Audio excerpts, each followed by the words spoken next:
Do you think it's overreach, or do you think it's fair game to say, for instance, Mike Lee said that child labor laws are probably unconstitutional?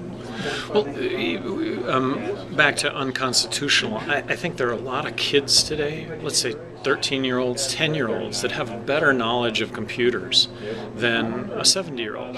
And because of our child labor laws, you can't pay one of those 10-year-olds or 13-year-olds for a few dollars an hour to help out the 70-year-old with their computer or their computer problems, which might exist if we didn't have child labor laws. So it might be better to rein in some of those child labor laws, if I'm hearing you correctly? Well, by rein in, that the unintended consequence of child labor laws is that we don't have the entrepreneurial sense with our kids that perhaps existed when I was a 13-year-old pitching papers and mowing lawns.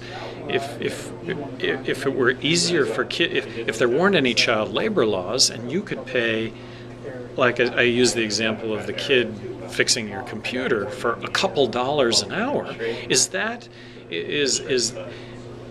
taking advantage of a child, or is that giving a child a real motivation and an understanding of earning money and providing a good or a service? And then on the other side of that, besides child labor laws, there's the whole notion of you retire and you can't go back to work for the 75-year-old or 80-year-old who still has contributions that they could make. And bills to pay, certainly. And bills to pay. But if all these labor laws were loosened up, you'd have that phenomenon that would exist in a good way.